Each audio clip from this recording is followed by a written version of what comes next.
Hello everyone, welcome back to another Warhammer painting tutorial. In today's video, I'm going to be showing you how to paint a Skaven plague furnace. So go ahead and grab your paints, paint brushes, and let's get started.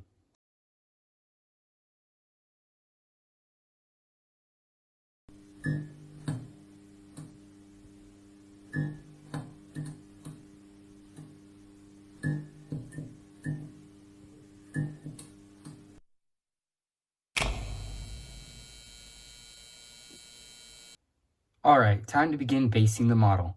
The first color you will need is Rhinox Hide, and you will need your small base brush. And for this, you're going to paint all of the wooden areas on the model.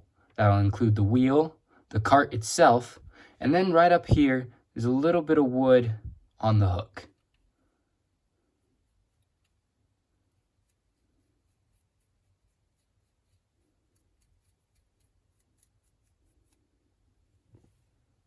With that base coat of Rhinox Hide now completed, it is time to add a shade, and the color you will need is Agrax Earth Shade. And you will need your medium shade brush. And the application for this one is quite simple. You're going to go over all the wooden areas you have just completed. Now you can apply this heavily, or you can apply it in two thin layers. Depends on how dark you want it. But if it pools, that is not entirely bad because it's Skaven, and their wood is practically rotten anyway.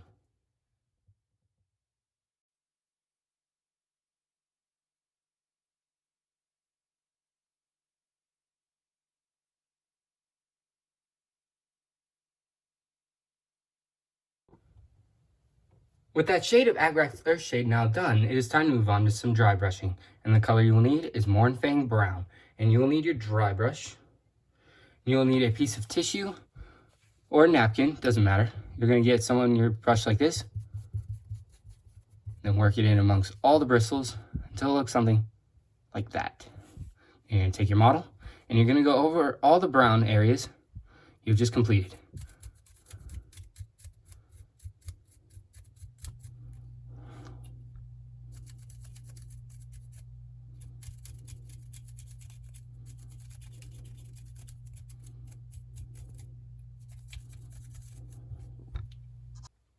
With that dry brush of Mournfang Brown now done, it is time to add another dry brush layer. And the color you will need is Scrag Brown. And you will need your dry brush again. Then you're going to need your tissue or a napkin, doesn't matter. Work it in amongst all the bristles, like so. But for this time, you're not going to brush over all of the wood. You just want to be kind of selective. You don't want to apply it everywhere. Just like so. Just be selective in where you put it.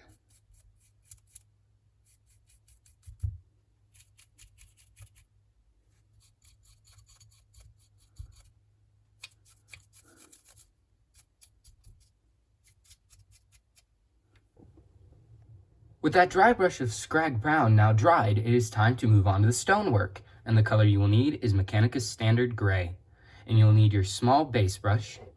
And you'll need a little bit of this on there. And the parts you're going to do is the archway and then the big rocks here.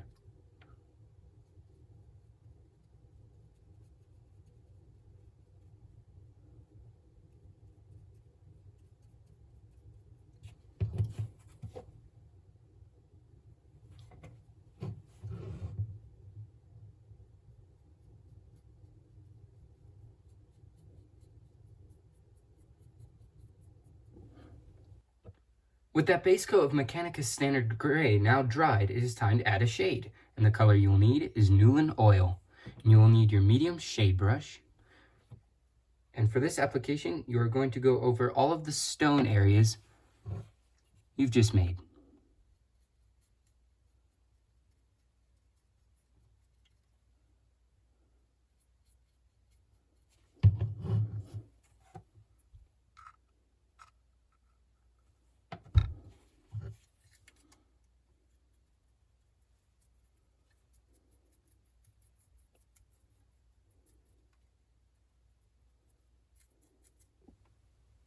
With that shade of Newland Oil now dried, it is time to add another layer.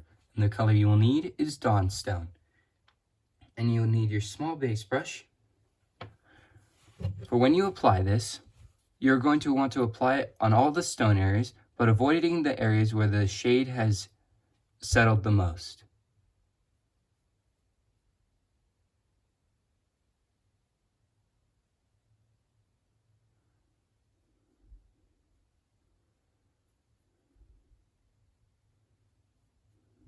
Like so.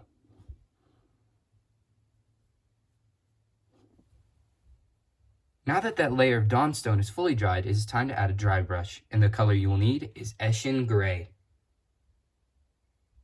You'll need your dry brush. Want to get a little bit of this on there. Go ahead and mix it among all the bristles until it looks like that. Then you're going to take your model and you're going to dry brush over all the stone areas.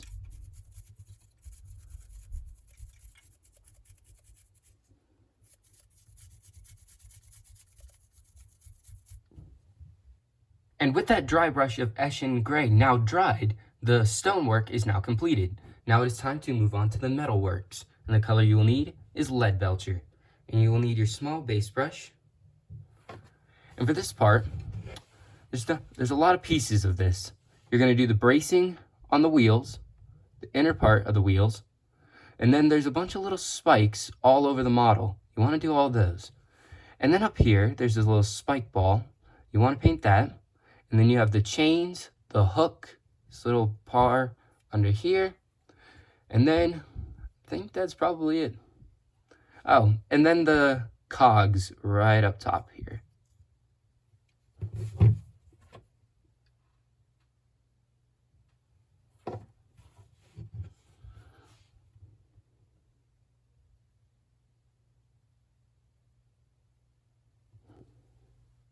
With that base coat of Leadbelcher now dried, it is time to add a shade, and the color you will need is Agrak's Earth Shade. And you will need your small shade brush, and for this application you're going to go over all the silver areas you just painted.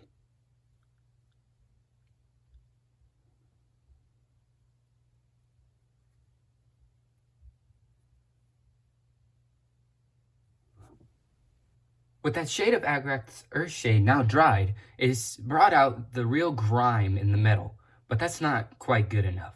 So the next color you will need is Troll Slayer Orange. And you will need your dry brush, but we're not going to be dry brushing this time. You're going to take it, you're going to get a little bit on there like that. You're simply just going to tap it down, like so. And what you're going to want to do is you're going to go over all the metal parts, but this time you're going to go like this. You're just going to tap it. Tap it anywhere you seem fit and what should be rusty to you.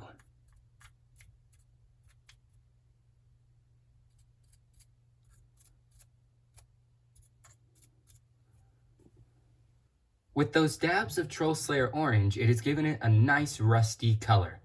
Now, through my screen, it is a lot dimmer to the folks who are watching it, but believe me, it's a far brighter result in your own eyes. Alright, time to move on to the next color.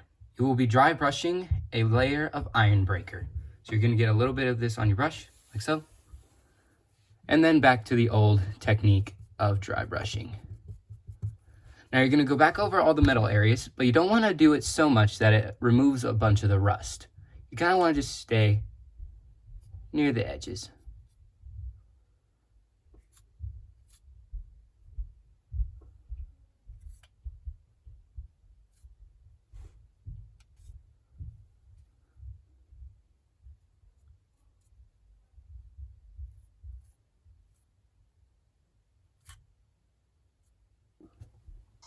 With that Iron Breaker now dried, it is time to move on to the big ball and flame. And the color you will need is Celestia Gray. And you will need your medium base brush. And for this part, you are going to do the entire ball in here. And then you want to do the flames that trail out the backside.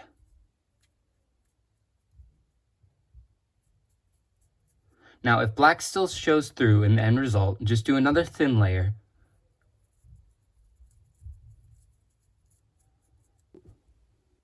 With that base coat of Celestia Gray now dried, it is time to add another layer, and the color you will need is White Scar.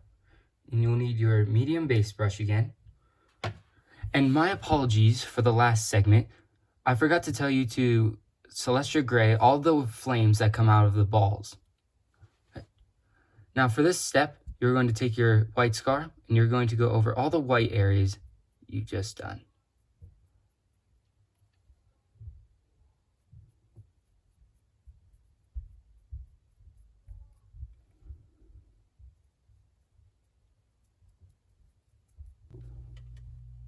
With that layer of white scar done, it is time to move on to the final color for the ball. And the color you will need is Technical Tesseract Glow. Now this is the new paint from Games Workshop, and I'm going to try it out, see how it looks. And you'll need your medium shade brush. You're going to get a little bit of this on here. And you're going to go over all the white areas. Ooh, beautiful.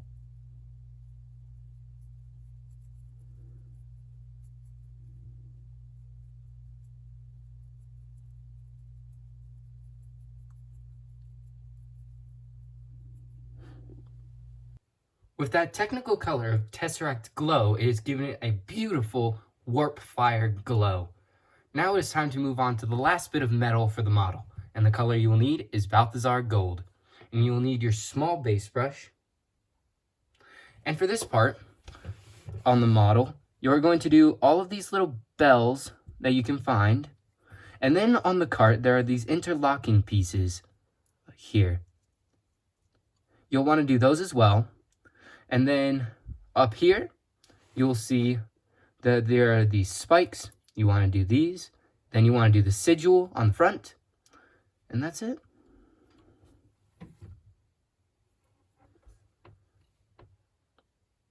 Oh yeah, might want to tell you about this one. On the ball, there are these intricate locking designs and spikes. You'll want to do these in this color.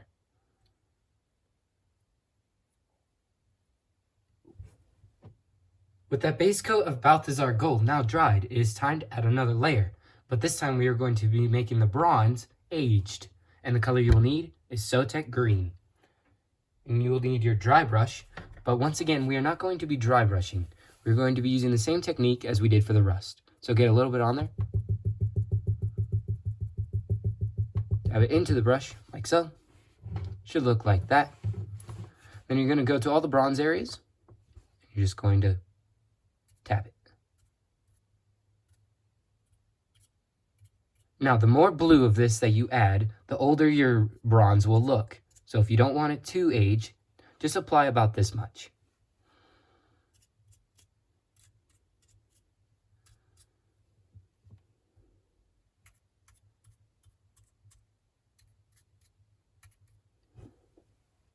With that layer of Sotek Green now dried, you can see that it's beautifully aged the bronze. Now it is time to add a little shine to it. And the color you will need is Necron Compound. And you will need your dry brush. And you're going to get a little bit of this on there, like so. And you're going to work it in amongst all the bristles until it looks something like this. Then you're going to take your model. And you do not want to do all of this, like all of the edges. No, because that will ruin the shine. So what you want to do is pick a few edges. Just go over those.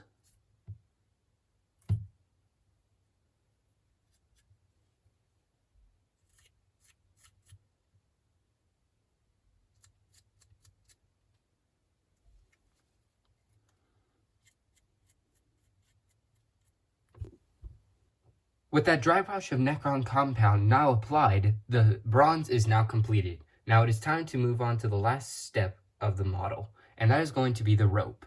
And the color you will need is Karak Stone. You will need your detail brush. And the parts you're going to apply this to are the ropes.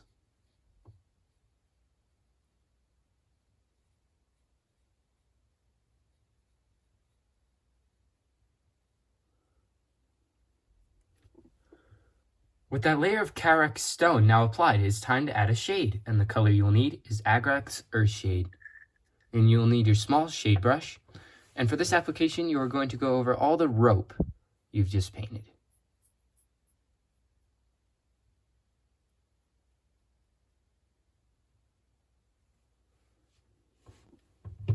And there you have it, ladies and gentlemen, a completely painted Skaven plague furnace. If you wish to see other Age of Sigmar models on the channel, go ahead and leave it down in the comments below. Until next time, I'm Sean Doomscythe. Enjoy!